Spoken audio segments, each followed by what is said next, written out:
বাংলাদেশের বাইরে পৃথিবীর বিভিন্ন প্রান্তে যেখান থেকে চ্যানেল আই দেখছেন আপনাদের সকলকে সাদর আমন্ত্রণ তৃতীয় মাত্রা দেখবার জন্য। প্রিয় দর্শক, গত ডিসেম্বরের পর থেকে অর্থাৎ 2019 সালের 31শে ডিসেম্বরের পর থেকে গোটা পৃথিবী আমূল বদলে যাচ্ছে।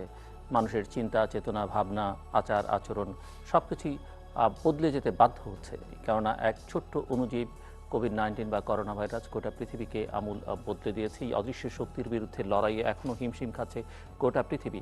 এখানে উন্নত বিশ্ব, উন্নয়নশীল দেশ বা দরিদ্র রাষ্ট্র সবাই মিলেমিশে একাকার, এবং কেউই বুঝতে পারছেন না এর গতিবিধি, এর থেকে পরিত্রাণ কিভাবে হবে।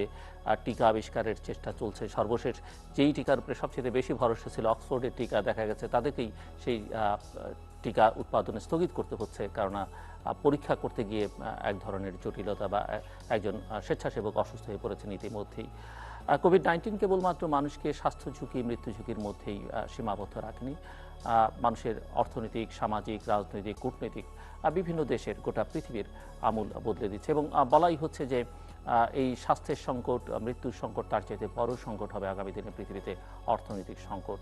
এবং এই সংকট মোকাবেলা করতে কোনো দেশ ইতিমধ্যেই 10 বছর মেয়াদী, কেউ 5 বছর, কেউ 7 বছর, 3 বছর মেয়াদী নানা পরিকল্পনা নিচ্ছে।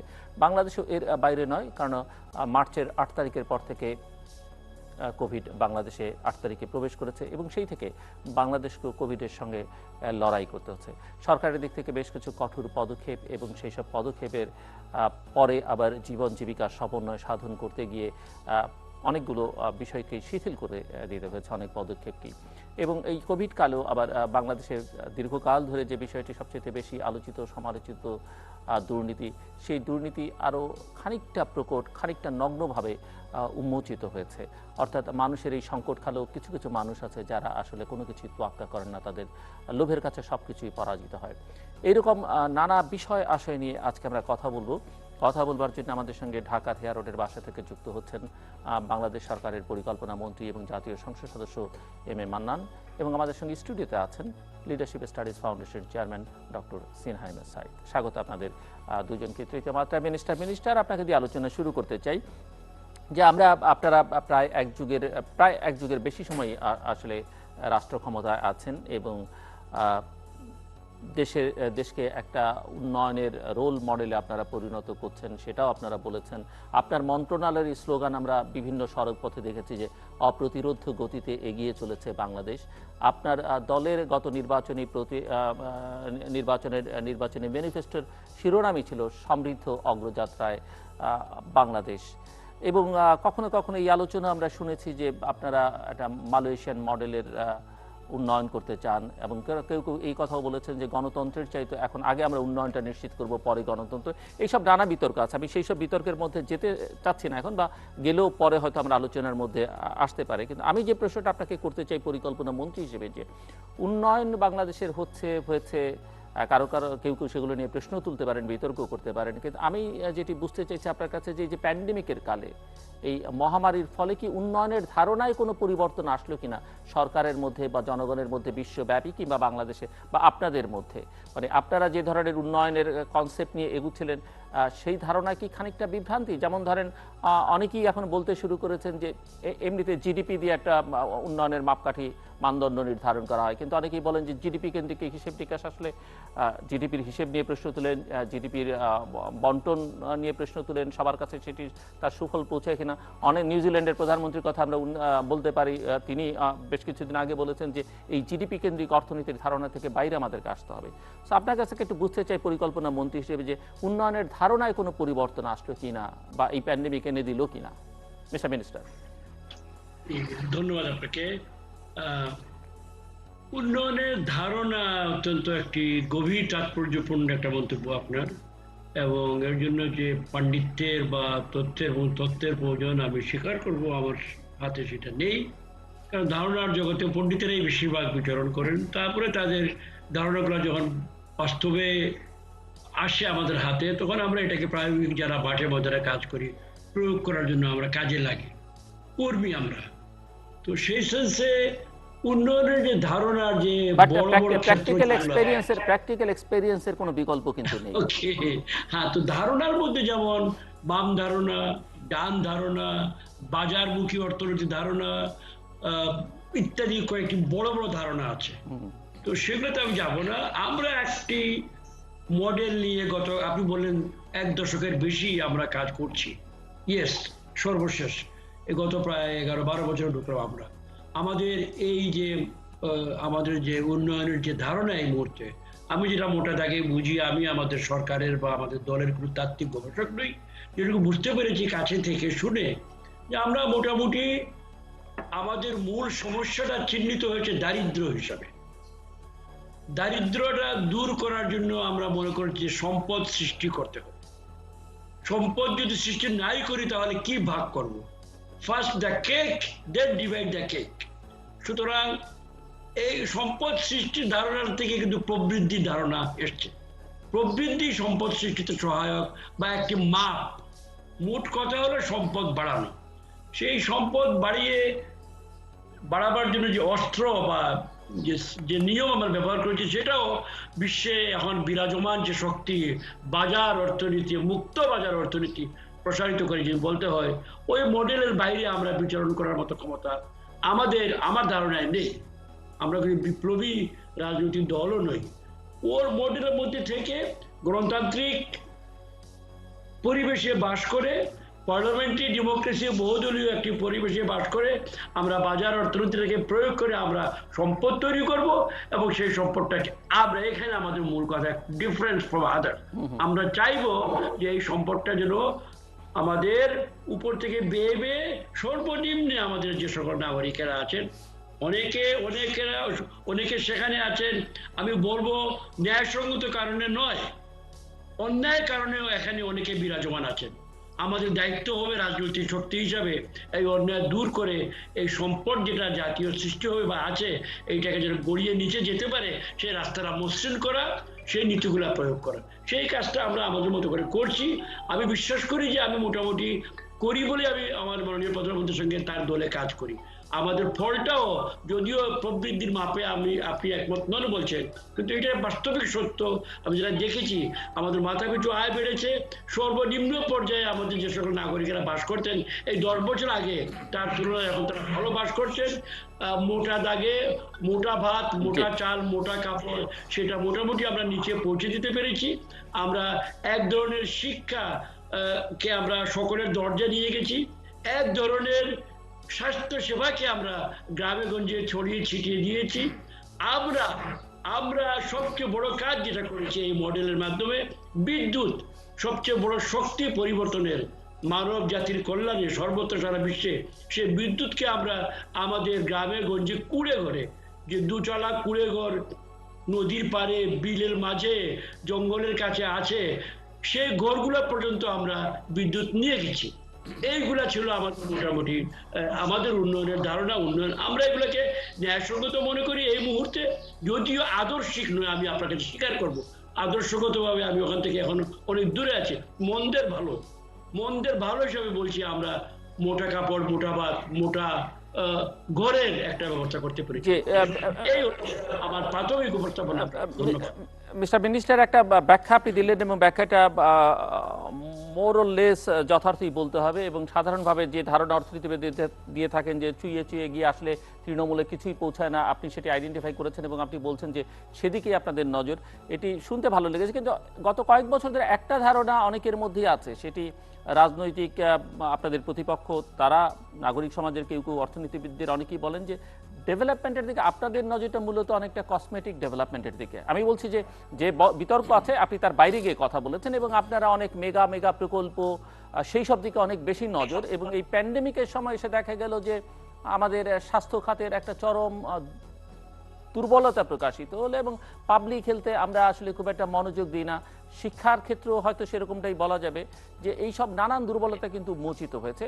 এবং তার কারণ হচ্ছে যে আপনারা এই সব বেসিক জায়গাগুলোতে নজর না দিয়ে আসলে অনেক মেগা মেগা প্রকল্প, তার মধ্যে আবার অনেক তারা হয়তো যথার্থও বলেন অথবা নিন্দুক হতে পারেন, যে তারা বলেন যে মেগা প্রকল্প মানেই মেগা দুর্নীতি, এখানে অনেক কমিশন, অনেক কারণে সেই দিকে নজরটা অনেক বেশি। আপনি কি একটু বলবেন যে এই যে প্যান্ডেমিকের সময় যে একটা অন্তত স্বাস্থ্য খাতের দুর্বলতাতে বেরোলো, যে বেসিক জায়গায় আমরা খুব একটা বেশি নজর দিইনি, তার কারণ হচ্ছে আমরা অন্যদিকে বেশি নজর দিয়েছি, হয়তো ডেভেলপমেন্ট করেছি কিন্তু ফোকাসটা অন্যদিকে ছিল। আপনার বক্তব্য এখানে কি হবে? ধন্যবাদ। স্বাস্থ্য, যেহেতু প্যান্ডেমিক সামনে মোস্ট ক্লোজলি রিলেটেড এই বিষয়টা। হ্যাঁ, আমি স্বীকার করব যে স্বাস্থ্য খাতে প্যান্ডেমিক আমাদেরকে অপ্রস্তুত অবস্থা ধরেছিল, কিন্তু এইটা আমি বলতে পারি যে অপ্রস্তুত শুধু আমাদেরকে ধরে নাই, যে সকল মহাজ্ঞানী রাষ্ট্র সবাই তাকিয়ে তাকিয়ে যাদের দিকে, তাদেরকেও ধরেছে। এবং মোটা দাগে যদি আপনি ক্ষতির পরিমাপ করেন, মৃত্যু অথবা হসপিটালাইজেশন অথবা নানা ধরনের ইকোনমিক লস, আমরা আনুপাতিক হারে অনেক দেশের তুলনায় আমরা ভালো করেছি। এমনকি উত্তরের বড় বড় দেশগুলোর তুলনায় আমাদের হ্যান্ডিং কেউ কেউ বলে ভালো হয়েছে। সেদিকে এক ধরনের আত্মতুষ্টি নয়, স্যাটিসফ্যাকশন আমরা নিতে পারি, সেটা এক কথা। দ্বিতীয়ত হলো একটু বলার প্রয়োজন, স্বাস্থ্যখাত যেহেতু বললেন, প্যান্ডেমিকের জন্য কেউ তৈরি ছিল না, আমরাও না, সুতরাং আমরা এতে নিয়ে লজ্জা বা গ্লানিবোধ করার কোনো কারণ নেই। We don't feel guilty about it. কেউ, এমনকি সুইজারল্যান্ড, নরওয়ে, ফিনল্যান্ড, আদর্শিক রাষ্ট্র যেগুলোকে মনে করা হয়, তারাও ছিল না। এইটা তো বাস্তব সত্য। যে মন্দ স্বাস্থ্য ব্যবস্থা এখানে ছিল, মন্দ কোট অ্যান্ড কোট আমি বলছি, যে ব্যবস্থাটা ছিল, ওইটাকেও মন্দের বাইরে নিয়ে আসার প্রচেষ্টা একমাত্র আমাদের সরকার, বাংলাদেশ আওয়ামী লীগ এবং এর প্রধান জননেত্রী শেখ হাসিনাই শুরু করেছিলেন। 96 সালে যখন তিনি প্রথম প্রধানমন্ত্রী হন, দীর্ঘ অমানিসার পরে, স্বৈরাচারের, সামরিক শাসনের, দুরাচারের, অনাচারের অমানিসার পরে যখন 96 আসেন, অনেক ক্ষেত্রে তিনি পরিবর্তনের হাত দিয়েছিলেন। তার মধ্যে স্বাস্থ্য, যে চেয়ে বললাম আমি, আমাদের মাথায় পালক, গ্রামে কমিউনিটি ক্লিনিক ব্যবস্থাটা তিনি শুরু করেছিলেন। 6000 মানুষের জন্য একটি ক্লিনিক স্থাপন করা, দুটো নিম্ন বা মধ্যমানের ডাক্তার প্লেস করা এবং অত্যন্ত সাধারণ মানের কিছু সেবা এবং ওষুধ দেওয়া। কিন্তু সেটাকে তিনি পুরোপুরি ডেভেলপ করতে পারেন নাই। তার আগেই রাজনৈতিকভাবে উলটপালট হয়ে যায়। আবার 2009 যখন তিনি ফিরে আসেন, সেই হারানো সূত্র ধরে যেগুলা বন্ধ হয়ে গিয়েছিল, তেলাপোকা ইঁদুরের বাসা হয়ে গিয়েছিল ওই সকল ঘর, ক্লিনিকগুলো, সেগুলোকে বের করে এনে পরিষ্কার ঝেড়ে মুছে লোক দিয়ে, এখন আপনি যান, যদি আপনার গ্রামে যাওয়ার অভ্যাস বা কোনো সময় হয়ে থাকে, এখন ওখানে রমরমা অবস্থায় দুটো করে ট্রেন প্যারামেডিক আছে, 32 ধরনের ওষুধ আমরা বিনামূল্যে আমাদের নিম্ন আয়ের মানুষের জন্য দেই। আমাদের মা বোনেরা দলে দলে দিনের বেলায় এসে সেখানে নানা ধরনের, একটা মেয়ে আছে, একটা ছেলে আছে, নানা ধরনের তারা উপদেশ বা গাইডেন্স তারা নিয়ে থাকেন। এই যে কাজটা আমি মনে করি একজন সাধারণ নাগরিক হিসাবে, বাংলাদেশ আওয়ামী লীগের হাজার হাজার অর্জন আছে, সবচেয়ে বড় অর্জন তো স্বাধীনতা, বারবার বললে বিরক্ত হবেন বা বলে শেষ করা যাবে না। অন্যতম সবচেয়ে বড় অর্জন হলো এই স্বাস্থ্য ক্ষেত্রে একটা বৈপ্লবিক পরিবর্তন নিয়ে আসা, গ্রামের দোরগোড়ায় এটাকে নিয়ে যাওয়া, ফার্স্ট। সেকেন্ডলি, গত কয়েক বছরে এইবার ক্ষমতা আসার পরে number of medical colleges, number of nurses, number of teachers, number of অবকাঠামো পরিবর্তন যেগুলো আমরা করেছি, হাসপাতাল বিল্ড আপ করেছি, সেগুলো মোটা থেকে আপনি যোগ করে দেখেন কত বেশি হয়। কোয়ালিটির প্রশ্ন আমি আসবো পরে, আমি ডক্টর, আমি ফিজিশিয়ান নই, তবে আমি দেখছি এই পরিবর্তনটা। এই হলো মোটামুটি। ধন্যবাদ। আমি আসবো আবার আপনার কাছে। ডক্টর সিনহা সাইদ, আপনার কাছ থেকে একটু শুনতে চাইবো যে আপনি আসলে কি মনে করেন যে উন্নয়নের ধারণা এক ধরনের বিভ্রান্তি তো চিরকালই আছে, এবং আমরা গত কয়েক বছর ধরে উন্নয়ন না গণতন্ত্র এই বিতর্ক করেছি, বিতর্ক দেখেছি, কিন্তু তার চেয়ে বড় কথা যে উন্নয়ন হচ্ছে কি হচ্ছে না, উন্নয়নকে কেন্দ্র করে দুর্নীতি হচ্ছে কি হচ্ছে না, এইসব নানা বিতর্ক আছে, কিন্তু উন্নয়নের একটা আওয়াজ আমরা পেয়েছি এবং দৃশ্যমান কিছু কাজও আমরা দেখেছি। কিন্তু প্রশ্ন হচ্ছে যে ফোকাসটা ঠিক ছিল কিনা, এই প্যান্ডেমিক আসলে আমাদের কি শিক্ষা দিল, আমরা কি এখন আমাদের ধারণায় কোনো পরিবর্তন আসবে কিনা। আমরা বলছিলাম যে আমাদের বাজেটে একটা বড় পরিবর্তন আসবে, এটা হবে সেটা হবে, সেটি নিয়েও অর্থনীতিবিদরা নানা প্রশ্ন তুলেছেন। বলাই হয়েছে যে বাজেটের বরাদ্দ সেই রকম যেভাবে মনে করা হয়েছিল সেরকম হয়নি। যদি অর্থমন্ত্রী স্বয়ং বলেছেন যে আমি তো 10,000 কোটি টাকা বরাদ্দ এখানে দিয়েছি, কিন্তু যাদেরকে বরাদ্দ দিয়েছি তারা তো খরচই করতে পারে না, আগের টাকাও খরচ করার তাদের সামর্থ্য ছিল না, মানে ওই দক্ষতাই তাদের নাই। সো এই সব মিলিয়ে আপনার কাছে কি মনে হয় যে কোথায় আমরা দাঁড়িয়ে আছি, কোথায় যাচ্ছি? আপনার প্রশ্নের মধ্যেই কিন্তু উত্তর চলে এসেছে। প্রথম কথা হলো, আমি একটা হেগেলের, জার্মান দার্শনিক হেগেলের একটা বক্তব্য শুরু করতেছি। উনি বলেছেন অংশ, হোল বডির চেয়ে, অংশের চেয়ে হোল বডি মহাসত্য। হিমালয় পর্বতটা যে দাঁড়িয়ে আছে সেখানে, আগে প্রশ্ন করেন যে হিমালয় তুমি এখানে কেন, আগে দেখেন হিমালয় থাকার কারণে এই মহাবিশ্বে ভূখণ্ডের উপকারটা কি হচ্ছে। অর্থাৎ সরকার থাকবে, আসবে যাবে। যেহেতু আমাদের মাননীয় মন্ত্রী মান্নান ভাই বললেন যে কথাগুলো, আমি তাকে শ্রদ্ধা করি, সম্ভবত পাকিস্তানের সিএসপি লাস্ট বেস আপনি ছিলেন, আমি যতটুকু জানি। এবং সেই দিক থেকে আপনার সততা দক্ষতা নিয়ে কোনো প্রশ্ন নাই। কিন্তু যেহেতু তিনি সৎ, দক্ষ এবং বিনয়ী, কথা ভালো বলেন, এবং তার পক্ষে দুর্নীতি বোঝা সম্ভব না। দুর্নীতি বোঝার যে দক্ষতা যোগ্যতা দরকার আছে, মাননীয় পরিকল্পনা মন্ত্রী সেটা নাই। কারণ তিনি স্বচ্ছ, তিনি সব ভালোভাবে দেখেন। এবং তিনি যে বর্ণনা দিলেন এখানে, 12 বছর একটা দল যদি ক্ষমতায় থাকে, সেই 12 বছরে তার করণীয়টা কি ছিল, সেই তুলনায় সে কি করেছে। আপনি 10,000 করেছেন, 5,000, 10,000 বড় কথা না। বড় কথা হলো আপনি 12 বছর ক্ষমতায় আসছেন, অনওয়ার্ড। এই 12 বছরের প্রাপ্তিটা কি? সেই প্রাপ্তিতে কি মাননীয় মন্ত্রী কি সন্তুষ্ট? সব দিকে সন্তুষ্ট? তিনি হেলথ সেক্টরের বর্ণনা দিয়েছেন, সব দিকে তো সন্তুষ্ট হওয়া হবেন না। সম্ভব নয়, সেটা বিশেষ করে হয়। হেলথ সম্পর্কে যে কথাগুলি বলেছেন, আমি তো আপনার সাথে একমত। 12 বছর থাকলে তো হবেই, 12 বছর হবেই। আপনি যদি আরো 12 বছর থাকেন, আরো হবে। প্রশ্ন হলো, ওই 12 বছরে যদি গণতান্ত্রিক প্রক্রিয়া পরিবর্তন হবে না, আসেন, তাহলে কি হতো? যখন প্রধানমন্ত্রী নিজেই বলছেন যে যদি দুর্নীতি না থাকতো আমি আরো আগে যেতে পারতাম, এটা তার মুখের বক্তব্য। কিন্তু যেহেতু আগে যেতে পারতাম, এর অর্থ হচ্ছে যে আমার কাঙ্ক্ষিত জায়গায় পৌঁছার জন্য আমার দুর্নীতি করতে দেয়নি। যেমন অর্থমন্ত্রী যখন বললেন যে টাকা খরচ করতে পারছে না, নতুন কিছু না, কিন্তু এটা টাকা খরচ করতে পারছে না, পরিকল্পনা মন্ত্রীকে বলতে হবে এটা, যে আপনার এখান থেকে পরিকল্পনা পাস হচ্ছে, এই প্ল্যানিং কমিশন সব যাচ্ছে, কিন্তু ওখান থেকে পাস হয়ে আসতেছে। যখন প্ল্যানিং করা হচ্ছে, পরিকল্পনা করা হচ্ছে, প্রজেক্ট তৈরি করা হচ্ছে, তখনই তো চিন্তা করা উচিত ছিল। চিন্তা করছেন না তা না, যে এই প্রজেক্ট বাস্তবায়ন করতে কাকে লাগবে। প্রজেক্ট তৈরি করার জন্য যাদের প্রয়োজন তাদেরকে বসানো হচ্ছে না। শুধু তাই নয়, একটা প্রজেক্টে পিডি যাদের করা হচ্ছে, বলা হচ্ছিল পিডিরা ঢাকায় থাকবেন না, কিন্তু সেটা কে মানতেছে? এই যে পরিকল্পনা করা, প্রজেক্ট তৈরি করা, প্রজেক্টের সাথে সামঞ্জস্য হয় না। দেখেন, আমি কিছুদিন আগে কোনো একটা ব্যাপারে একাধিকবার মিনিস্ট্রিতে যেতে হয়েছে আমার, জুট মিনিস্ট্রিতে। অদ্ভুত ঘটনা। আমি যখনই যাই সেখানে জয়েন্ট সেক্রেটারি 6 জন আছে, সেখানে এডিশনাল সেক্রেটারি আছেন, কেউ চেয়ারে নেই। ঘটনা কি? এই মিটিং, সেই মিটিং, সেই মিটিং। আমি দেখলাম ওভার দ্য 12 দিনের মধ্যে আমি অবাক হলাম, যেহেতু বিশেষভাবে আমি আরো হলাম যে ঘটনাটা কি। একজন ফিরে আসতেছে 2টা করে প্যাকেট হাতে। ঘটনা কি ভাই? 2টা মিটিং করছে সে।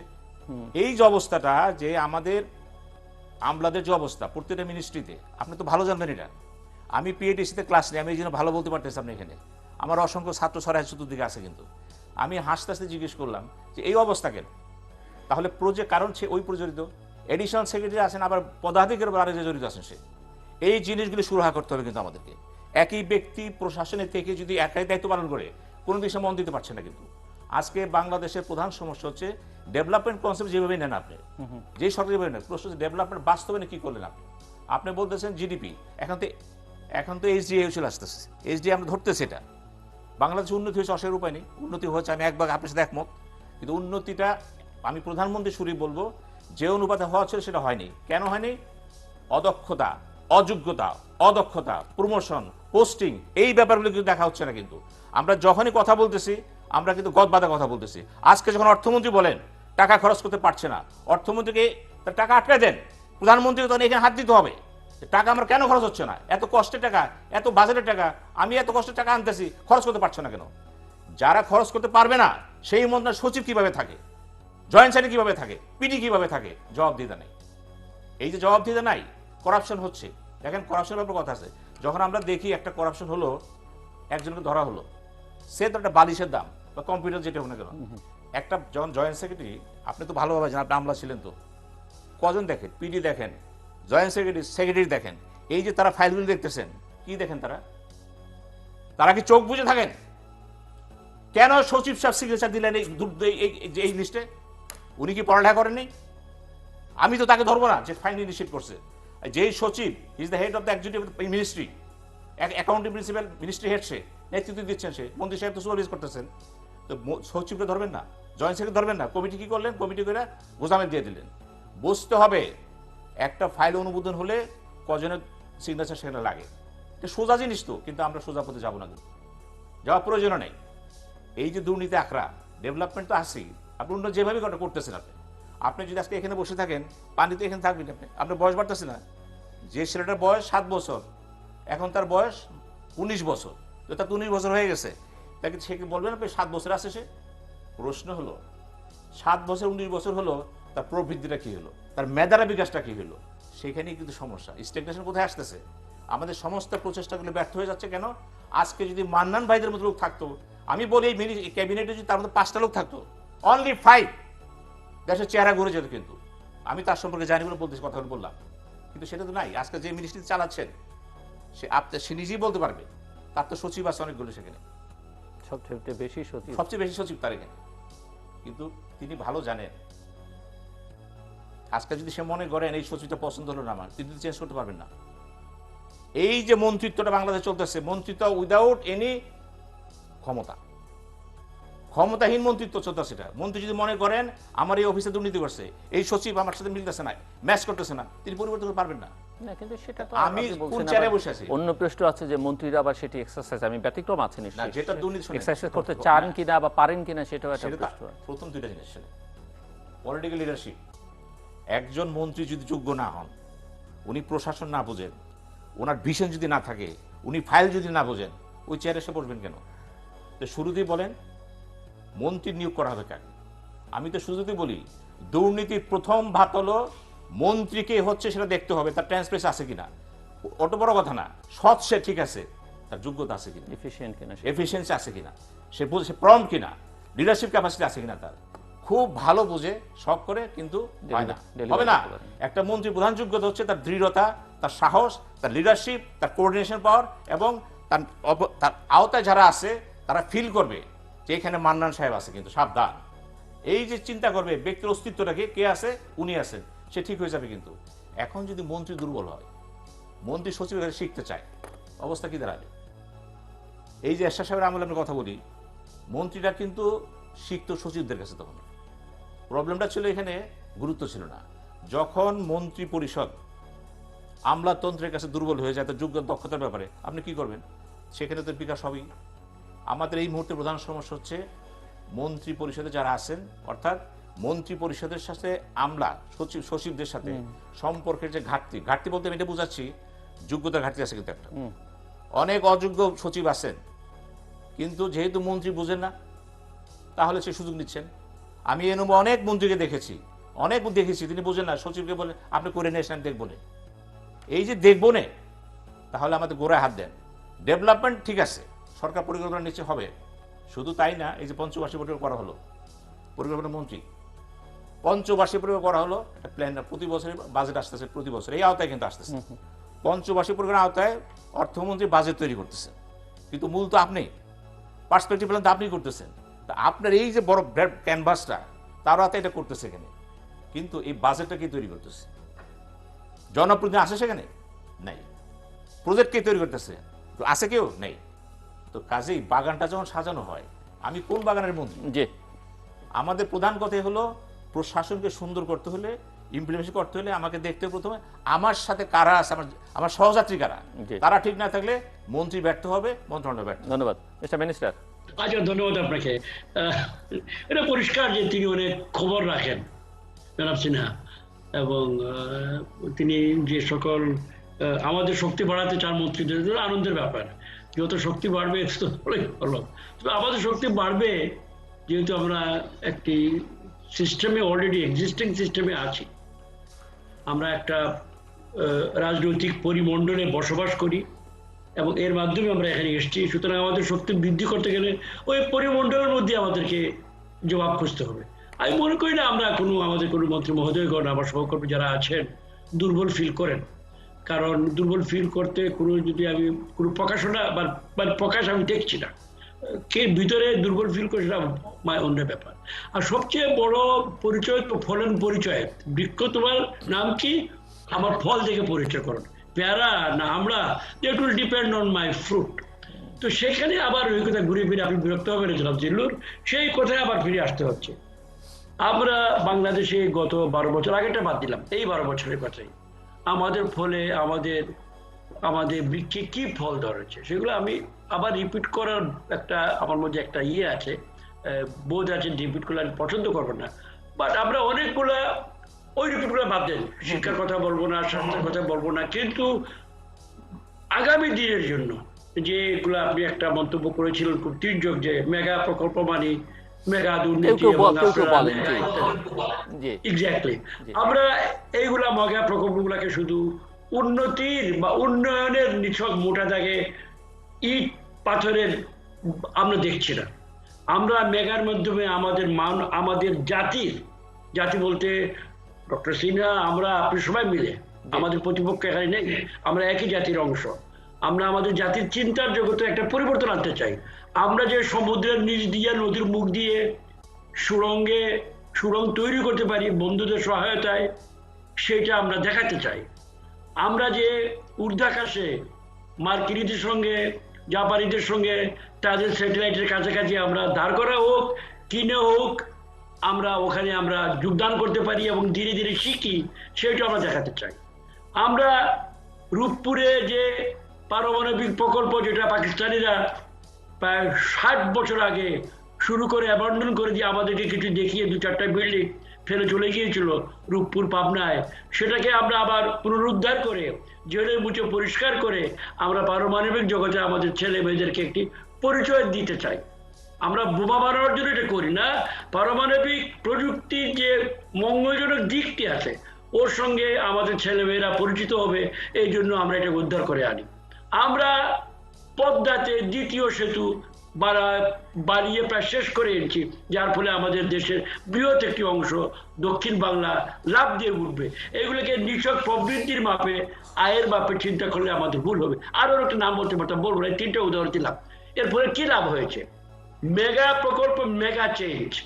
কি মেগা চেঞ্জ? চিন্তার জগতে ভূমিধস চেঞ্জ, যেটাকে ইংরেজিতে আজকাল কি গেম চেঞ্জার না কি বলে শব্দ আজকাল ইউজ করে। হোল সিনটা পরিবর্তিত হয়ে যাবে, এইটা আমার উদ্দেশ্য। এখানে কিন্তু আমাদের প্রতিপক্ষ আমরা কোনো কথা নয়। We don't build Padma bridge for Awami League people only.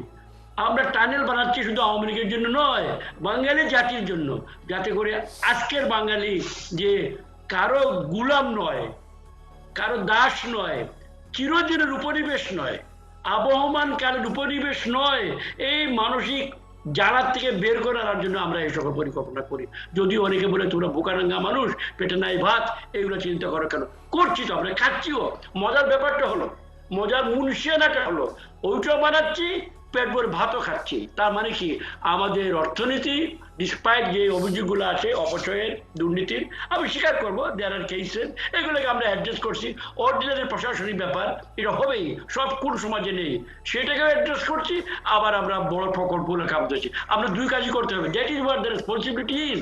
উনি আসুক আজকে আমার চেয়ারে যে বসুক, তাকে 2 কাজই করতে হবে। তাই বলছিলাম কি, যে এইটা এখানে এই মেগা চেঞ্জ গুলাকে আমাদেরকে একটা মেগা জগতে প্রবেশ করাবে। আমরা একটা ঊর্ধ্ব লেভেলে যাব ইকোনমিকে নিয়ে। এই জন্য আমাদের এই মুহূর্তে দরকার প্রবৃদ্ধি। যদি আমি স্বীকার করি প্রবৃদ্ধির, যে নিউজিল্যান্ডের পিএম এর কথা কেন বলবেন, তারও আগের থেকে অনেকেই প্রশ্ন তুলেছে। আবার এট দ্য সেম টাইম ওই সকল পণ্ডিতেরা ওইটা বলে যে তোমরা যখন বাজার মডেলে যখন উন্নতিতে যাবে, পুঁজিবাদী মডেলে যখন উন্নয়ন করবে, প্রথম দিকে তোমাদের গায়ে ব্যথা বেশি হবে, অ্যান্টিবায়োটিক প্রথম দিকে কষ্ট দিবে, তারপরে সহ্য করে থাকবে। I don't know for how long. আমি যদি জানতাম তাহলে ধীরে ধীরে নেমে আসবে। সেটার জন্য হয়তো আমাকে ওয়েট করতে হবে। বাট এটা বলা উচিত, আমি যতই লেফটিস্ট হই আর যাই হই, ফ্যাক্ট ইজ আমাদের লোয়েস্ট 5%, 3% মানুষ যারা ভূমিহীন, কর্মহীন, পরিচয়হীন, তারা এখন ভাত দুমুঠো মুখে দিতে পারছে, ঘর থেকে বেরিয়ে 400 টাকা নিয়ে ঘরে ফিরে আসতে পারছে, স্ত্রী পুত্র কন্যাকে নিয়ে ভাত ডাল খেতে পারছে। এইটা 30 বছর আগে, 40 বছর আগে সম্ভব ছিল না। 70% মানুষ এখানে না খেয়ে রাত্রে বিছানায় গেছে, এইরকম অবস্থায় দেশে ছিল। এবং নট অনলি দ্যাট, পরিবর্তনের কোনো লক্ষণই ছিল না। 75 থেকে 95 উষর অন্ধকার একটা দুর্গের ভিতর দিয়ে, অন্ধকার সুড়ঙ্গের ভিতর দিয়ে এই দেশ এসছে। পরিবর্তন তো হয় নাই, পরিবর্তনের লক্ষণ ছিল, সেটাই বলতে চাচ্ছি। That was even more dangerous. সুতরাং এটা থেকে আমরা বের করে আনতে পেরেছি। হ্যাঁ, অপচয় হচ্ছে, উপচে পড়ছে, খাওয়ার প্লেট থেকে নষ্ট হচ্ছে, ওই দিকে না তাকিয়ে বরঞ্চ প্লেটের দিকে তাকাচ্ছি, যেগুলো আছে এগুলো বেশি করে খাই। এগুলো দার্শনিক কোনো মতবাদ নয়, এটা ফ্যাক্ট, ভেরি অর্ডিনারি একটা অ্যাটিটিউডের কথা বলছে। আর উনি যেগুলো বললেন যে আমলারা আমাদের নিয়ন্ত্রণে নয়, এগুলো অত্যন্ত পুরনো অভিযোগ শুধু আমাদের দেশে নয়, ইংল্যান্ডে এই অভিযোগ আছে। আমরা বইয়ে টুয়ে পড়ি, পলিটিক্যাল সায়েন্স বই এগুলো পড়ায়, আমরা তন্ত্র ভার্সেস পলিটিক্যাল লোকদের মধ্যে একটা চিরন্তন টেনশন এটা থাকতে পারে। They are also our children. আজকে হয়তো টেনশন আছে, কালকে আবার টেনশন থাকে না। It's a give and take continuous প্রসেসের মধ্যে চলছে। প্রশ্নটা হলো যে গণতন্ত্রকে, সমাজকে, সিভিল সোসাইটিকে সিভিল মতে বাঁচতে দেওয়া শেষ বিচারে, সেই কাজটা বোধহয় আমরা করতে পেরেছি গত কয়েক বছর। At least for the last 12 years continuously গণতান্ত্রিক পরিবেশ এখানে বিরাজমান আছে, যেটা একটানা এতদিন ছিল না এই দেশে। দেয়ার ওয়াজ অলওয়েজ সুড়ং থেকে বেরিয়ে এসে সাপ ছুবল মেরেছে, আশা করি ছুবলটা আর মারবে না। এইটাই আমার মেয়ে নিয়ে এই ব্যাপার। Thank you. বাট কথাও তো বলা হয় যে ওই যে একদিন ভোরবেলায় এসে আসসালামু আলাইকুম বলে যারা ক্ষমতা নেন তারা যেমন একটা অথরিটেরিয়ান বা ডিক্টেটোরিয়াল রুল করেন, কিন্তু কনসেপ্ট তো গ্লোবালি এখন চেঞ্জ হয়ে গেছে। এখন ডেমোক্রেটিক প্রসেসের মধ্য দিয়ে নির্বাচিত হয়েও করতে পারেন। অনেক জায়গায় নির্বাচন নিয়ে প্রশ্ন আছে, অনেক জায়গায় নির্বাচন নিয়ে প্রশ্ন নেই, এবং পপুলার একেবারে খুবই জনপ্রিয় নেতারা নির্বাচনের মধ্য দিয়ে যারা জনপ্রিয় প্রমাণিত হন তারাও তো অথরিটেরিয়ান হন পৃথিবীর বিভিন্ন দেশে। এরকম উদাহরণ তো আমাদের চারপাশে বহু আছে। সো সময় তো অনেক বদলে গেছে। এটা ব্যক্তিগত ফেলিওর, আমাদের ব্যর্থতা হতে পারে। সিভিল সোসাইটি আমরা সিগন্যাল গুলা পাঠ করি নাই। বেলারুসে দেখেন না, বেলারুসের কাণ্ড দেখেন না। সিভিল সোসাইটির দায়িত্ব আছে। ভোট দিয়ে কি আপনি খালাস হয়ে যাবেন? আপনি যদি মনে করেন you are being short changed, আপনাকে আপনি বলবেন, you have to raise your voice. Ultimately গণতন্ত্রের শেষ বিচার, শেষ পরীক্ষা হলো জনগণের পরীক্ষা। জনগণ, আমি যে বাড়াবাড়ি করে থাকি, কোথাও বেয়াদবি করে থাকি, চামারি করে থাকি, চুরি করে থাকি, জনগণ হাত তুলবে। আর জনগণ হাত তুলে আমার কোনো মতেই এখানে টিকে থাকার কোনো স্কোপ থাকবে না। এই জন্য সেফেস্ট ওয়ে হচ্ছে জনগণের বিচারের উপরে নির্ভর করা।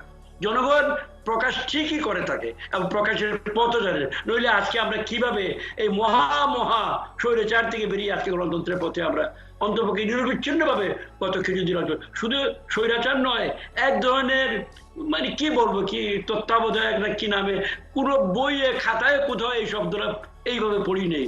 That was also practised in this country from 6 থেকে 5, 6, 7, 8 তিনটি বছর।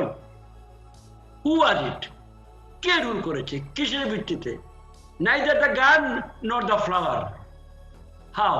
সুতরাং এই সকল পার হয়ে এখন আপনাকে ফ্লাওয়ারের পথে থাকতে হচ্ছে। ফ্লাওয়ার মিনিং গণতন্ত্র, ডেমোক্রেসি। এই জন্য আমাদের দরকার ওই যে বললাম সহিষ্ণুতা এবং এটাকে কাজ করা শুরু।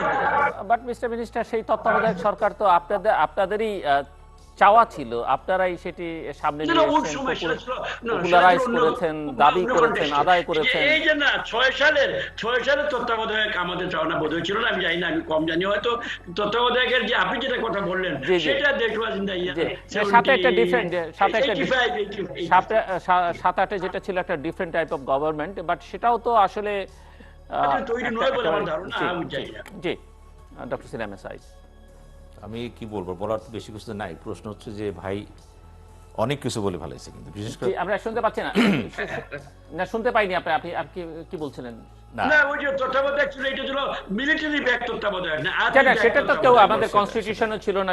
কনস্টিটিউশন আমরা চাই না। একটা বিষয় না, একটা বিষয় হচ্ছে যে জি আমরা ঐতিহাসিক প্রক্রিয়াতে কখনো সরে যাব না, কিন্তু সরে গেলে বিপদ আছে। কিন্তু তত্ত্বাবধায়ক সরকার কিন্তু সৃষ্টি করেছে এই দেশের আওয়ামী লীগ আর বিএনপি, জাতীয় পার্টি, তার সবাই দেয়, কিন্তু তারা চাচ্ছে এটা, এবং বৈধভাবে ছিল এটা।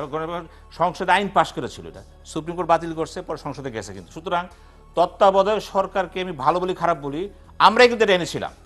উনি প্রশ্ন তুলেছেন বিশেষ করে 7-8 যেটা, আমি আসতেছি, 7-8 যেটা এসেছিল সেটা সমর্থন করেছিল কিন্তু আওয়ামী লীগ, এবং ওপেনলি বলেছিল যে আমরা অনুমোদন দিয়ে দেব।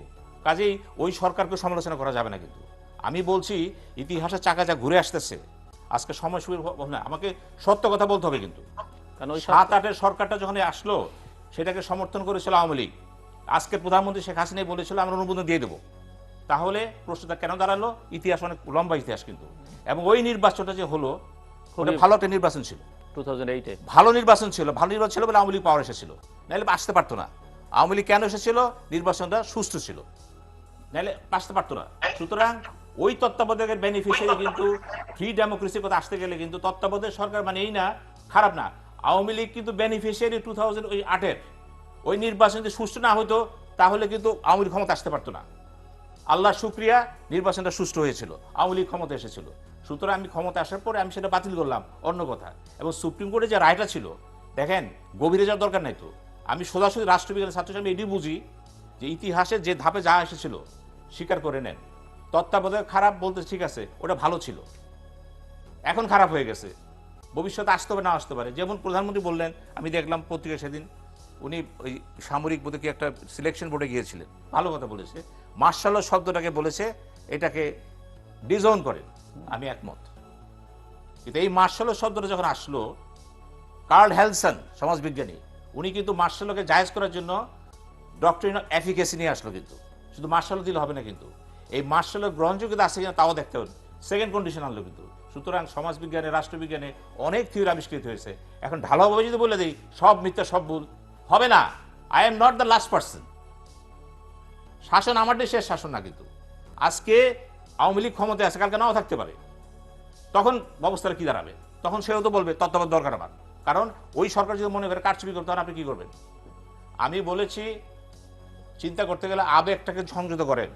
রাষ্ট্র পরিচালনা আবেগ বেশি থাকা ভালো না, কিন্তু রাষ্ট্র একটা দীর্ঘমেয়াদী ব্যাপার কিন্তু, এবং এখানে ধৈর্য রাখতে হবে। কিন্তু আমি সেই জন্যই বললাম যে কথা মেগা প্রজেক্টের কথা বলা হচ্ছে, আমি মেগা প্রজেক্টের পক্ষে। মেগা প্রজেক্ট ছাড়া একটা দেশ আগাতে পারে না। এখানে অনেক রকমের প্রশ্ন আছে, যেমন যেটি মিনিস্টার বলছিলেন যে রূপপুর পারমাণবিক প্রকল্প বা আরো বেশ কিছু প্রকল্প। এখন উনি খুব স্মার্টলি উত্তর দিয়েছেন যে আমরা পেটের ক্ষুধাও নিবারণ করছি, সবার মুখে খাবারও তুলে দিচ্ছি, ওইগুলো করছি। এখন প্রশ্ন হচ্ছে সেটা কি কেবলমাত্র ইমেজ বিল্ডিং এর জন্য করা হচ্ছে, এখানে দুটো নাকি এই টাকা, এই অর্থ আমি আরো প্রায়োরিটাইজ করতে পারতাম, আরো অন্য প্রকল্প বেসিক নিডস পূরণ করবার জন্য করতে পারতাম, আমি স্বাস্থ্য শিক্ষাকে আরো বেশি জোর দিতে পারতাম, সেগুলো প্রশ্ন আছে। বা আবার ধরেন এই রূপপুর পারমাণবিক, অনেকেই মনে করেন যে এই পারমাণবিক বিদ্যুৎ প্রকল্প এটি এখন পৃথিবীর অনেক দেশেই অকার্যকর, এটি খুব একটা উপকারী জিনিস না, কোনো কোনো ক্ষেত্রে এটি ক্ষতিকর, সেই সব প্রশ্ন আছে। আমি সেভাবে এখন আপনি বলছিলেন যে আপনি মেগা প্রকল্পের পক্ষে। আমি মেগা প্রকল্পের পক্ষে। এই জন্য একটা দেশ উন্নতি করতে হলে তাকে মেগা যেতে হবে। আপনি ওই যে শুধুমাত্র মাইক্রো দিয়ে পারবেন না, কিন্তু বড় প্রজেক্ট দরকার আছে। কিন্তু সমস্যা হলো যে না, আমি মেগার বিরুদ্ধে না, আমি কিন্তু মেগা দুর্নীতির বিরুদ্ধে। মেগা প্রজেক্টে মেগা দুর্নীতির বিরুদ্ধে আমি। যে প্রজেক্টে হতো 10,000 সেটা চলে গেছে আপনার 80,000, এই দুর্নীতি। মেগার বিরুদ্ধে যাবো কেন আমি? Mega is a part and parcel of the development. আপনি যদি বড় বিদ্যুৎ না করেন, বিদ্যুৎ আপনি করেছেন, অনেক বিদ্যুৎ দিয়েছেন, ঘরে ঘরে দিয়েছেন, কিন্তু বিদ্যুতের কিন্তু এটি পরিকল্পনা মন্ত্রী আরো ভালো বলতে পারবেন হয়তো তার টার্ন যখন আসবে, যে আমাদের এখানে অনেক সময় অনেক প্রকল্প হয় শুধুমাত্র রাজনৈতিক বিবেচনা, কিংবা শুধুমাত্র এলাকার একজন এমপি বা কোনো বিশেষ মন্ত্রী তাদের বিবেচনা থেকে প্রকল্প, মানে অনেক সময় পাস করতে হয়তো ওনারা বাধ্য হন বা অ্যাপ্রুভ করতে, কিন্তু আসলে শিশির প্রয়োজন নাই। আমরা এখনো নির্ধারণ করি না, অনেক জায়গায় অনেক হসপিটাল তৈরি হয়েছে, ভবন হয়েছে, একটা হসপিটাল থাকবার পরে পাশে আরেকজনের ইচ্ছে পূরণের জন্য হয়েছে, সেখানে হয়তো রুগীও পাওয়া যায় না, ডক্টরও নেই। বলেছেন ঠিকই আছে। দেখেন এই সরকারের আমলে কিছু কিছু মন্ত্রী দাবি করতেছে যে আমার এলাকাকে আমি গোল্ড বানিয়ে দিয়েছি, আর ঠিক সেই মন্ত্রীকে যে বলবে এলাকা সাজিয়ে দিয়েছি। আপনি কিসে সাজিয়েছেন আপনার এলাকা? আপনার সাজানো মানে আমারটা অসাজানো হয়ে গেল। ডেভেলপমেন্ট একটা ব্যালেন্স থাকতে হবে। ব্যালেন্স ডেভেলপমেন্ট কথা আছে কিন্তু একটা। কিছু কিছু মন্ত্রী গর্ব করে বলে যে আমার এলাকা আমি সাজাই দিয়েছি, বাগান বানিয়ে দিয়েছি। তাহলে আপনি অন্যকে ডিপ্রাইভ করেছেন। এই ডিপ্রাইভেশন সব আমলে ছিল, থাকবে। এটা বেসিক কিছু না। না, আমি সেটাও বলি না। আমরা প্রশ্ন হচ্ছে যে প্রয়োজন আছে কিনা। প্রয়োজনটা দেখেন, প্রয়োজন নির্ভর করতেছে। ওই যে বললাম, আমি জানি যে কোন একটা জেলা একটা হসপিটাল আছে, সেটাই ঠিকঠাক মতো চলে না, তার পাশে আবার শুধু আরেকটা হসপিটাল হলো, সেখানে রোগীও পাওয়া যায় না, ডাক্তারও পাওয়া যায় না, কিন্তু করতে হবে আর কি, ইচ্ছে পূরণের বিষয়। রাজনীতির কিছু বাই প্রোডাক্ট খারাপ জিনিস আছে। রাজনীতিতে রাজনীতির সাথে কিন্তু জনগণের সম্পর্ক, পালসের সম্পর্ক, একটা অনুভূতির ব্যাপার আছে। কিন্তু মানুষের সস্তা জনপ্রিয়তার ব্যাপার আছে। কিন্তু জনপ্রিয়তা টিকে রাখার জন্য অনেক সময় অনেক কাজ করতে হয়, যা ডেভেলপমেন্টের সাথে কনসেপ্ট কাজ করতেছে না, কিন্তু ব্যক্তির ইমেজ বাড়াচ্ছে সেখানে। যেমন রূপপুর পাওয়ার প্ল্যান্টের কথা আসে না। প্রধানমন্ত্রী যখন বললেন আমরা তো ওই ক্লাবের মেম্বার হয়ে গেলাম, ওই পারমাণবিক ক্লাবের মেম্বার হয়ে গেলাম, মেম্বার হওয়ার কারণে কি হলো, আপনার একটা স্ট্যাটাস, একটা ইমেজ কিন্তু তৈরি হয়েছে যে বাংলাদেশে একটা পাওয়ার প্ল্যান্ট আছে। এখানে বিতর্ক নাই। বিতর্ক হচ্ছে ওই পাওয়ার প্ল্যান্টে কত টাকা খরচ করেছে। এই যে পরিকল্পনা মন্ত্রী এখানে আসেন, এই তৈরি করা হয়, এবং এই থিসিস যারা তৈরি করেছেন তারাই আমাকে বলেছিল এটা যে রেশিও ছিল, কত খরচ যেটা কত উৎপাদন হবে, খরচ মিলে নেই। কিন্তু তখনই মিলে নেই, কিন্তু আর এখন তো প্রশ্নটা না। এই পারো প্ল্যান্টের উপকারটা কি হবে আমি জানি না, আমরা তো হয়তো জীবিত থাকবো না তখন, কিন্তু এটার যে খরচ সেটা কিন্তু মিলবে না, কিন্তু আকাশ পাতাল হয়ে যাবে। মিলবে না। যেমন কুইক রেন্টাল কোন আমলে দিয়েছিলেন, নাতিন জামাই নাতিন জামাই এখনো বহন করতে পারবো আমাকে না। আপনি উৎপাদন যাই করেন, চুক্তিটা কি ছিল, প্রোডাকশন করেন বা না করেন আমি টাকা দেবো আপনাকে, ফরেন কারেন্সি টাকা দেবো। এটা প্রধানমন্ত্রীকে বলতে হবে। অনেক দিয়েছ, অনেক খেয়েছ, এই জনগণ, বিষ্ণুপুরী জনগণ, আমি তাদের আর পারবো না, তোমাদের চলবে, এটা চলবে, এবং তোমরা কমাও। মিটিং করতেছে বিদ্যুৎ মন্ত্রীর সাথে প্রচুর, মিটিং করে কি হচ্ছে জানেন, কমাইতে পারে না, 4 আনা 5 আনা কমায় কেন, কারণটা কি, এই খাতে কত টাকা যাচ্ছে এগুলি বলা যাবে না। আমি কিন্তু আগেই বলছি, সরকারের সমালোচনা এক জিনিস, আর সরকারের ভিতরে ত্রুটি ধরে থাকা ভিন্ন জিনিস। কিন্তু আমি কিন্তু ঢালাও সমালোচনা পক্ষপাতী না। গভর্নমেন্ট অনেক ভালো কাজ করেছে, প্রশংসা, বিদ্যুতের ব্যাপারে আমি প্রশংসা করি। ওখানে একই কথা আছে, এই কাজ করতে যে আপনি যেবার একটা বিরাট খাল তৈরি করে কি হবে, প্রত্যেক সাথে কিন্তু জড়িত এটাই। বিদ্যুৎ ঘরে ঘরে বিদ্যুৎ চলে গেছে, এখন যদি এই সত্যি কাজ করতে আর বিদ্যুৎ আরো যেত। কুইক রেন্টালে কি করে, আমি মন্ত্রীকে জিজ্ঞেস করবো এখন, কুইক রেন্টাল আর কত টাকা আপনারা দিবেন, এইভাবে কেন দিবেন, কেন প্রজেক্ট টাকা বেড়ে যাচ্ছে, কেন বাড়তেছে, সেই জবাব আপনার কাছে আমি চাবো। Mister minister. জি, ধন্যবাদ। প্রথমে আপনার সেই প্রশ্নটা আপনি করেছিলেন যে খাতিরে প্রকল্প করা হয় ব্যক্তির প্রয়োজনে বা ব্যক্তির প্রেসারে। আমি এখানে বলি যে আমি তো দেখছি প্রকল্পগুলো মোটামুটি গত 3-4 বছর যাবত এখানে কাজ করে। হ্যাঁ, কিছু প্রকল্প ছোটখাটো প্রকল্প আছে, 5 লাখ টাকা 10 লাখ টাকা একটা কালভার্ট, ব্রিজ, বা একটা স্কুলের একটা সাইট বা রিপেয়ার ইত্যাদি। এই হলো একগুচ্ছ প্রকল্প যেগুলো আমরা গ্রামে, বিশেষ করে রুরাল এলাকায় স্থানীয় সরকার মন্ত্রণালয়ের মাধ্যমে আমরা বিভিন্ন জায়গায় সারা দেশে করে থাকি। This is one kind of প্রকল্প। কিন্তু বড় প্রকল্প যেগুলা রূপপুরি বলি আর আমাদের পায়রা বন্দরই বলি অথবা মাতার বাড়ি বলি, এইগুলো তো কোনো ব্যক্তির খাতিরে বা কোনো ব্যক্তির প্র্যাকটিক্যালি নট পসিবল, জনাব জিল্লু। আচ্ছা, এখন প্রশ্ন হলো প্রথমগুলো কি তাহলে ব্যক্তির প্রয়োজনে করি? I will be very frank with you, এটা একটা academic discussion. Yes, there are instances. আমি হয়তো ম্যান অফ ইনফ্লুয়েন্স, হয়তো 50 গজ নিচে হওয়ার কথা ছিল, আমার বাড়ির সামনে 50 গজ উপরে আমি এটা বলে টলে নিয়ে এসেছি। এটা অস্বীকার করার কোনো উপায় নেই। We live in a practical world, এটা লাগছে না, ওইটা বুঝবেন। এই দেশে উপজেলা হেডকোয়ার্টার চেঞ্জ করে নিয়ে গেছে কেউ কোনো যার সময় অতীতে 50 বছর 60 70 বছর আগে। এগুলো বলা ঠিক না, আমাদের নমস্য ব্যক্তিরা তারা ছিলেন। এগুলো হয় not only in this country, ইংল্যান্ডে অনেক উদাহরণ এরকমের আছে। আমেরিকায় তো এটা একদম ওপেন পর্ক ব্যারেল বলে তারা এটার নাম, মানে কি যে শুকরের খাবার বেরেল, যে ঢুকায় সেই খায়। এই ধরনের কাজ আমেরিকানরাও করে। ইংল্যান্ড পুঁজিবাদী অর্থনীতিতে, পার্লামেন্টারি ডেমোক্রেসিতে এইগুলা কিছু কিছু ইভেন ইন সকল যেগুলা লেফটিস্ট সরকার ছিল তারা অনেক জায়গায় অনেক বাড়াবাড়ি করেছে। প্রশ্ন হলো যে ছবি আছে, এটা গ্রহণযোগ্য নয়, এটাকে এলিমিনেট করতে হবে। যেমন পকেট মারদেরকে এলিমিনেট করতে হবে, চোরদেরকে এলিমিনেট করতে হবে। এই জন্য আমাদের আইন আছে। অপরাধ তো মানুষ করবেই, অপরাধবিহীন সমাজ আজ পর্যন্ত কোথাও সৃষ্টি হয় নাই। মানুষ যদিও পরীক্ষা করেছে অপরাধবিহীন সৃষ্টি করবে, পারে নাই। কোনো না কোনো লোক ঝুঁকি নিয়ে প্রাণের বিনিময়ে হলো চুরি করবে। এগুলোর জন্য আমাদেরকে আমাদের ল অ্যান্ড অর্ডার, আইন কানুন, আদালত, বিধিবিধান সেইগুলোকে সম্মান করে, এবং মোস্ট ইম্পর্টেন্ট তাদের প্রক্রিয়া, তাদের বিচার, এইগুলাকে আমাদের আস্থা রাখতে হবে। সমস্যা হয়ে যায় দাঁড়ায় যখন চোর যখন ধরে বলে তো চোর নয়, রং লোককে চুরিতে ধরে ফেলছে, বিকজ আমার পরিচিত নয়। এই ধরনের মনোভাব যদি আমাদের থাকে, if you don't trust our servants, আমার ঘরে যে কাজ করছে তার উপর যদি আমার পুরোপুরি বিশ্বাস না থাকে, তাহলে I cannot be comfortable here. সুতরাং এন্টায়ার আমলাতন্ত্র দেশের জন্য কাজ করছে, তাদেরকে সিকিউরিটি আমলাতন্ত্র হোক বা কাগজের আমলাতন্ত্রই হোক, তাদের উপরে যদি আপনার একটা minimum level of respect and trust না থাকে, দে ক্যানট ডেলিভার। হ্যাঁ, মধ্যে লোক তো অবশ্যই আছে, প্রথমেই বললাম, তাদের জন্য আমাদের বিধিবিধান আছে, আমাদের আইন কানুন আছে। ব্রিটিশরাই তো আইন কানুন তৈরি করে দিয়ে গেছে, এইগুলো চোর ধরার, ডাকাত ধরার, ফাঁসির খুনিদেরকে ধরার, সেগুলো আমরা করছি। আমরা কি করছি না? আমি তো অনেকগুলো উদাহরণ দিতে পারবো। ব্যাংকের লোকদেরকে আমরা ধরে জেলে দিয়েছি, পালিয়ে বিদেশ চলে গেছে আর ফিরে আসে নাই। এগুলো সব আমাদের চোখের সামনেই হচ্ছে। হয়তো 100টা কেসে আমরা 40টাকে করতে পেরেছি, সেখানেও প্রশ্ন আছে। এইগুলা করার জন্য আমাকে ডিউ প্রসেস, তাকে আমি ধরে গুলি করে মেরে ফেলতে পারবো না, আমাকে তাকে আদালতে নিয়ে যেতে হয়, সময়ের ব্যাপার, তাকে আদালতকে স্যাটিসফাই করতে হয় যে দিস ম্যান ইজ, যাই হোক এগুলো আপনি খুব ভালো জানেন, মৌলিক ব্যাপার।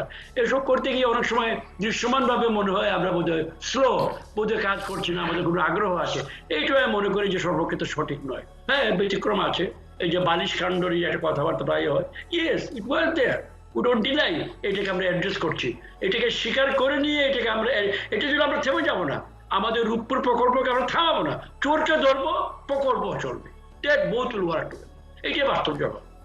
জি, ধন্যবাদ ডক্টর সিং, আমরা একটু শেষের দিকেও চলে এসেছি, সো আলোচনাটা আমি conclude ওই করবার মান্নান দিকে। ভাইয়ের কথা ধরে আবারও বলতেছি যে, আবার বলি কেন, কৌটিল্যের অর্থশাস্ত্র অনেক বড় বই, উনি লিখেছেন Yes.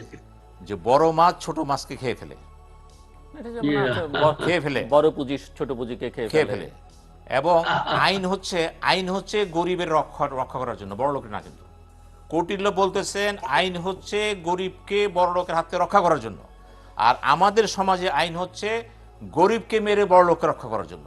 এই যে আইনগুলো পড়লে দেখা যায় যে এই যে ব্যতিক্রম, আমরা যখন কোনো কথা বলি, রাষ্ট্র পরিচালনা করি, রাষ্ট্রপতি যারা থাকবেন তাদের কিন্তু সমালোচনা তাদেরই হবে। আমি তখন বিএনপি লোক সমালোচনা করতে পারবো না, সে তো চেয়ারে নেই, চেয়ারে তো বসে আছে মান্নান ভাই, পরিক্রমা মন্ত্রী সেটা আপনি বসে আছেন। ইভেন আপনার এই যে নামটা লেখা আছে পরিকল্পনা মন্ত্রণালয়, দেখেন আপনারা কি করেছেন, ভিশন 21, ভিশন 41 পর্যন্ত গেছেন। তো পরিকল্পনা মন্ত্রণালয়টা কি? প্ল্যানিং এর বাংলা কি পরিকল্পনা হয় নাকি? আপনাকে ধরতে হবে এখানে, কিন্তু প্ল্যানিং এর বাংলা পরিকল্পনা নয়, ভিশন। এই যে এপি আজাদ বলেছেন, জেগে জেগে স্বপ্ন যে দেখে সেটাই স্বপ্ন, সেটাই ভিশন। তো প্রধানমন্ত্রী ভিশন দিলেন, আর আপনি হচ্ছেন পরিকল্পনা মন্ত্রী। আপনার মিনিস্ট্রি নাম চেঞ্জ করতে হবে, কি করতে হবে, নামটা চেঞ্জ করতে হবে, কি করতে হবে সেটা এটা বাই করেন বলুন। না, সে নামটা আপনাদের বের করতে হবে। না, পরামর্শ দিন। যেমন ধরেন কতগুলো ব্যাপার আছে, দেখেন আপনি বলছেন যে এই যে planning- পরিবার না, পরিকল্পনা না। মন্ত্রী ছিল, পরিবার। না না, কিন্তু আপনি বলছেন প্ল্যানিং, আমি উদাহরণ দিচ্ছি। প্ল্যানিং এর বাংলা পরিকল্পনা না, না, প্ল্যানিং এর হয় বাংলা না, কি হবে, হয় না, কি হবে? বাংলা পরিকল্পনা মিনিট অন্যরকম হয়। পরিকল্পনার ইংরেজি প্ল্যানিং কি হবে? রাখেন না, প্ল্যানিং মিনিস্ট্রি, পরিকল্পনা দরকার নেই তো আপনার, কোনো শব্দ আছে চয়ন হয় না। যেমন ফ্যামিলি প্ল্যানিং মিনিস্ট্রি ছিল এক সময়, কন্ট্রোল, এরশাদ সাহেব কি করলেন, ফ্যামিলি ওয়েলফেয়ার কথা নিয়ে আসছেন, কিন্তু বন্যা বাদ হয় না। কিন্তু এখন আপনি যেহেতু শিক্ষিত, মার্জিত, চিন্তা ভাবনা করেন, আপনার শতত দক্ষতা আছে, আপনিও চিন্তা করেন যে আপনিও চিন্তা করতে হবে, আপনি প্রধানমন্ত্রীকে বলতে পারেন, হবে না। যেমন ধরেন, আরো সোজা করে বলি, ডিসির বাংলা কি জেলা প্রশাসক হয় নাকি? আপনি তো আমলা ছিলেন, ডিসির বাংলা কি জেলা প্রশাসক হয়? Deputy collector. শুনেন, মন্দের ভালো জনাব সিনহা, ভারতে বলে জেলা শাসক। আমি ভারতে তাকাবো না, আমি ভারতে তাকাবো না মান্নান ভাই, নো নো নো নো, আমি ভারতে তাকাবো না, আমি খারাপ উদাহরণ যাবো না, জেলা শাসক আমি ইয়েস, আপনি না, আমি ভারতে তাকাবো না, ভারতের খারাপ আমি তাকাবো না, ভারত ভুল করতে সেটা, আমি ভারত ভুল করতে পারি না, আমি ভুল করবো না, ইয়েস, আমি ভুল করতে পারি না, ভারতের সবকিছু আমি উদাহরণ নিব না। আমার প্রশ্ন হচ্ছে ভারত করতেছে ভারতের ব্যাপার, ভারতের সবকিছু আমি গ্রহণ করতে পারবো না। ঠিক আছে, আপনাকে এখন একটা সাজেশন দিতে হবে যে কোন- ডিসির বাংলা জেলা প্রশাসক নয়, আপনি অন্য শব্দ আনেন, ক্যাবিনেট মিটিং করে বের করেন, কি হবে? Give us words, জনাব সিনহা। প্ল্যানিং এর বাংলা দেন, জেলা প্রশাসকের আরো উন্নত বাংলা দেন, আমাকে শুনতে হবে না, মাননীয় প্রধানমন্ত্রী আপনার কথা শুনছে। What you are saying now, এটা কে করে বলে দেই, শুনছে এটা। এটা আপনাদের যে মধ্যে তো শোনেন, এগুলো তো আমার কথা হবে না, আমি ধারণা দিলাম, আপনারা বসে ভালো শব্দ ব্যবহার করেন, না না, সেটা আপনারাও সাজেস্ট করতে পারেন, কিন্তু আপনারা প্রশাসক suggest না। করতে পারেন। আমরা শুনতে খারাপ লাগে, ডিসির বাংলা ভারত করতে পারে, ভারত চেঞ্জ করে নাই, জি। সে পিছিয়ে আছে, বাংলাদেশ আগে আছে। আজকের বাংলাদেশ পশ্চিম বাংলা না, এই বাঙালি সামনে তার অসুবিধা আছে, কিন্তু এই বাংলা সেই বাঙালি না। কারণ আমার ভাষাটা কি আন্তর্জাতিক ভাষা, দুদিন পর জাতিসংঘের স্বীকৃতি পাবে, আমার ভাষা মাতৃভাষা, ইউনেস্কো স্বীকৃতি দিয়েছে। তো এই ভাষায় ডিসি শব্দ চেঞ্জ হতে পারে না, প্রোগ্রাম মন্ত্রী চেঞ্জ হতে পারে না, পারে। আমি সেই অ্যাঙ্গেলই বলছি, আমরা ভালো দিনে চাই, ভালো কিছু চাই, ভালো কিছু বুঝতে চাই। এবং সবচেয়ে বড় কথা হলো, আমি আবারও বলছি, একটা দেশের উন্নয়নের জন্য মেগা প্রজেক্টও দরকার, ছোট মাঝে 3 ধরনের প্রজেক্ট দরকার, কিন্তু মেগা প্রজেক্টের সাথে যাতে মেগা দুর্নীতি যারা না যায় সেদিকে নজর রাখতে হবে। কিন্তু আর আমরা যদি শুধু বলে দেই সব ঠিক আছে, না, আমাদের প্রধান সমস্যা হচ্ছে, আবারও বলি, যোগ্যতা, দক্ষতা, ন্যায় ভিত্তিক ভালো ভালো অফিসার যারা আছে, রাজনীতিবিদ আছে, তারা আছে কোণঠাসা হয়ে গেছে, তাদের যদি সামনে আনা যায় জি, দেশ, আমি এখনো বিশ্বাস করি, যেখানে আছে এক ধাপ আগায় যাবে, এক ধাপ আগায় যাবে। আর আমার এটাও বিশ্বাস যে এই মান্নান ভাইয়ের মতো লোকেরা যদি একটু যদি নড়াচড়া শুরু করে, লজ্জা লাগছে, বাদ দিতে পারে। শুনবে, আপনার কথা শুনবে, প্রধানমন্ত্রী আপনাকে পছন্দ করে, আপনার কথা শুনবে। জি, ধন্যবাদ। মিস্টার মিনিস্টার, ঠিক আছে, মিস্টার মিনিস্টার, Very interesting. না ঠিক আছে। আপনার কনক্লুডিং রিমার্কস। তো আর না কনক্লুডিং রিমার্ক যেটাই যে উনি যেটা বললেন, আমি আমি আমি একটু জাস্ট ছোট করে বুঝতে চাই যে আলোচনাটার মধ্যে একটা বড় অংশ ঘুরে ফিরে করাপশনের ইস্যুটা আছে এবং এটা একটা বড় ইস্যুই আসলে। এটাকে অ্যাড্রেস করবার জন্য আসলে আরো কিছু ইনোভেটিভ কিছু করা যায় কিনা বা আপনাদের কি পরিকল্পনা আছে? We are not happy. আমাদেরকে যিনি পরিচালনা করেন সরকার প্রধান, তিনি বলেছেন পরিষ্কার, অপচয়, দুর্নীতি, চুরি, সে হ্যাজ বিন ভেরি ক্লিয়ার। গত কয়েকদিন নিউজ দেখলেই তো আপনারা দেখুন কত বলেছেন। এই এসসিসি যে দুর্নীতি দমন কমিশন, সেটা তো আমাদের সরকারের সৃষ্টি। এই আমাদের সরকারের সময় এটাকে রিভ্যাম্প করা, শক্তিশালী করা হয়েছে। আমরা সমস্যাটার মধ্যে aware, এটাকে শাক দিয়ে মাছ রাখার কোনো চেষ্টা এখানে করা হচ্ছে না। We are bringing out everything in front of the people. সবাই জনগণ যাতে দেখে, আমরা পরিষ্কার করে বলছি। সুতরাং আমাদের এই দীর্ঘদিনের যে একটা কি বলবো একটা রোগ যেটা আছে, এটাকে অ্যাড্রেস করার জন্য যে আমাদের একাগ্রতা বা আমাদের যে একনিষ্ঠ একটা অ্যাপ্রোচের দরকার, সেটা আমরা দেখিয়েছি কত কয়েকদিন, অনেকগুলো আমরা অ্যাড্রেসও করেছি। এটা আরো করার দরকার, আমি অস্বীকার করি না। তিনি জনাব সিনহা প্রস্তাব রাখবেন, আরো যারা সচেতন নাগরিক সমাজের সিটিজেন আছেন তারা রাখবেন। আমরা শুনতে বাধ্য, নট অনলি শুনবো, আমরা শুনতে বাধ্য। করা না করা উইল ডিপেন্ড, কারণ উনি বললেই যে আমি মেনে নিব, তা তো আমি বললে তো উনি মেনে নিবেন না।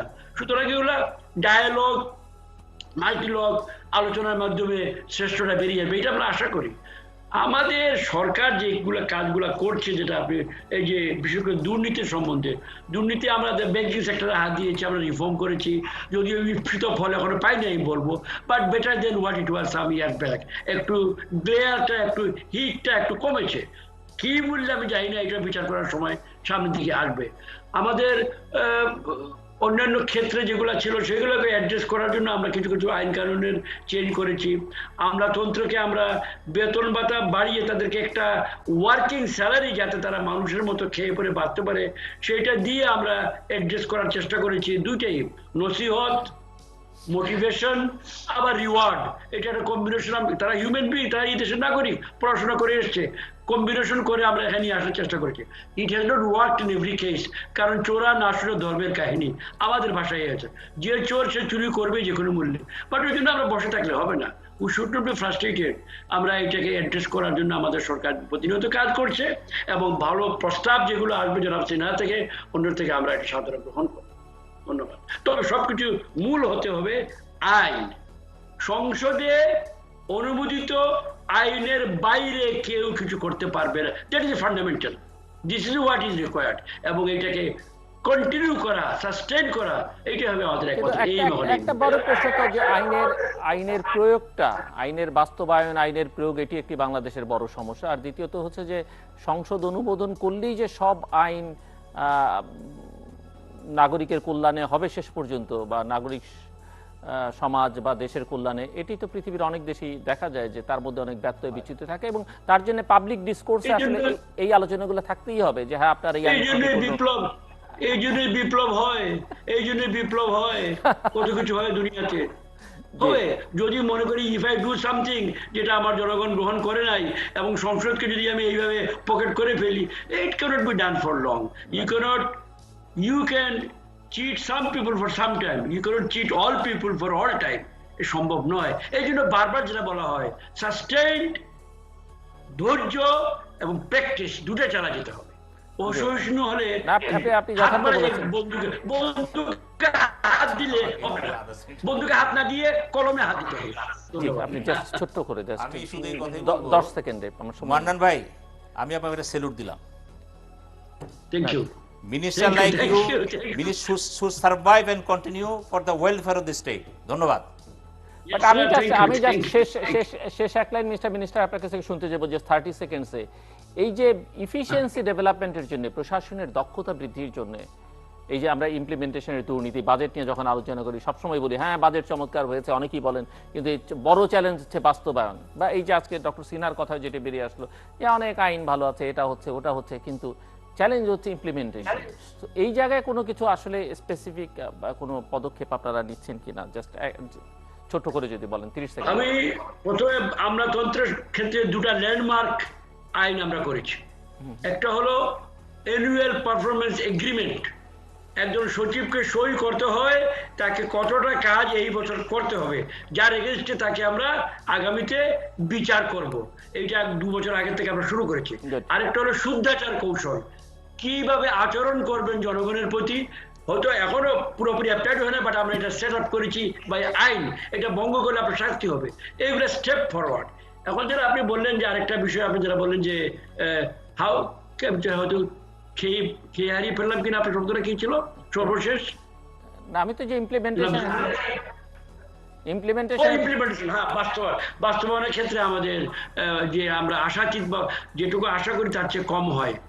হ্যাঁ, তবে এইটাও বলি, দীর্ঘদিন পৃথিবীতে বসবাস করছি, কিছু বইটই এখানে সেখানে পড়াশোনা করি, অন্যান্য রাষ্ট্রের বাস্তবায়নের হারও আমি খোঁজ খবর নিই, ইনক্লুডিং মডেল কান্ট্রি যুক্তরাজ্য, যাকে আমরা সকাল সন্ধ্যায় ফলো করি। ওখানকার বাস্তবায়নের হার বিশ্বাস করবেন আমার চেয়ে কম। আমি চ্যালেঞ্জ করে বলছি, ওখানে হিথ্রো এয়ারপোর্টে একটি রানওয়ে বানাতে গিয়ে গত 15 বছর যাবত তারা হিমশিম খাচ্ছে, করতে পারছে না। এই জাস্ট ওয়ান উদাহরণ দিলাম, বাস্তব কিছু সমস্যা হয়। Thank you. অনেক ধন্যবাদ mister minister M A Mannan এবং ডক্টর সিনহা আহমেদ সাঈদ আমাদের সঙ্গে এই আলোচনায় যুক্ত হওয়ার জন্য। দর্শক, কথা ছিল নানা বিষয় নিয়ে, উন্নয়নের ধারণায় বিভ্রান্তি, মন্ত্রী সেটাকে একেবারেই ডিসকার্ড করেছেন, কোনো বিভ্রান্তি নেই, এবং উনি মেগা প্রজেক্টের পক্ষে সেটাও বলেছেন, কিন্তু মেগা প্রজেক্ট করতে গিয়ে যে সাধারণ মানুষকে অস্বীকার করা হচ্ছে বা গুরুত্ব কম দেওয়া হচ্ছে সেটা তিনি মানতে নারাজ, এবং এখানে তারা একটা ভারসাম্য বজায় রেখে চলছেন, এবং ইমেজ বিল্ডিংটাও খুব জরুরি, সেটিকেও মাথায় রাখছেন। এলিট ক্লাবে নানান জায়গায় এলিট ক্লাবের মেম্বার বাংলাদেশ হচ্ছে, সেটিকেও তিনি একটি ইতিবাচক হিসেবে দেখেন। ডক্টর সিনহাও সেই জায়গায় অনেকখানি একমত। তবে দুজনের মধ্যেই একটা আলোচনায় বা আপনাদের পুরো আলোচনার মধ্যে এসেছে যে বাস্তবায়নের সংকট সেটি একটি আছে, দ্বিতীয়ত হচ্ছে অগ্রাধিকার নির্ধারণের একটা সংকট আছে, দক্ষতার একটা সংকট আমাদের বড় আছে, এবং দুর্নীতি একটা মহা সমস্যা আমাদের। সেগুলোকে কিভাবে অ্যাড্রেস করা হচ্ছে সেই আলোচনাও এই আলোচনার মধ্যে এসছে। বাংলাদেশ কতটা গণতান্ত্রিক সেটা নিয়েও আলোচনা খানিকটা আকার ইঙ্গিতে হয়েছে। মন্ত্রী মনে করেন অনেক গণতান্ত্রিক, কিন্তু অবশ্যই তাদের বাইরেও একটা বড় গোষ্ঠী রয়েছে যারা মনে করেন যে বাংলাদেশ ঠিকঠাক মতো গণতান্ত্রিক সমাজ বা রাষ্ট্র হয়ে উঠতে পারেনি। এবং মন্ত্রী তার আলোচনার একেবারে শেষ প্রান্তে অত্যন্ত মূল্যবান একটি কথা বলেছেন যে সেটি সকলের ক্ষেত্রেই প্রযোজ্য, আমার জন্য, ডক্টর সিনহার জন্য, মন্ত্রীর জন্য, তাদের সরকারের জন্য কিংবা বিরোধী রাজনৈতিক দলের জন্য, যে জনগণকে হয়তো কিছু জনগণকে বোকা বানিয়ে রাখা যায় কিছু সময়ের জন্য, কিন্তু গোটা জনগণকে, গোটা দেশকে কিন্তু সব সময়ের জন্য বোকা বানিয়ে রাখা যায় না। অত্যন্ত মূল্যবান কথা, বিশেষ করে রাজনৈতিক নেতৃত্বের জন্য। এবং স্বচ্ছতা, জবাবদিহিতা, আইনের শাসন, এগুলো অত্যন্ত গুরুত্বপূর্ণ, এবং মন্ত্রী নিজেও স্বীকার করেছেন কিছু কিছু পদক্ষেপের কথাও তারা বলেছেন। প্রশাসনকে কিভাবে শক্তিশালী করা যায়, তাকে কিভাবে জবাবদিহিতার মধ্যে নিয়ে আসা যায়, দুটো পদক্ষেপের কথা স্পেসিফিক তিনি বলেছেন যে এগুলো তারা করেছেন। আমরা আশা করব যে এইসব কাজগুলো অত্যন্ত দৃঢ়তার সঙ্গে করতে হবে। সব কথার মূল কথা হচ্ছে যে জনগণকে আস্থায় রাখতে হবে এবং জনগণের উপরে বিশ্বাস রাখতে হবে, এর কোনো বিকল্প নেই। দর্শক, আমাদের সঙ্গে থাকবার জন্য অসংখ্য ধন্যবাদ, আপনাদের সবার জন্য শুভকামনা।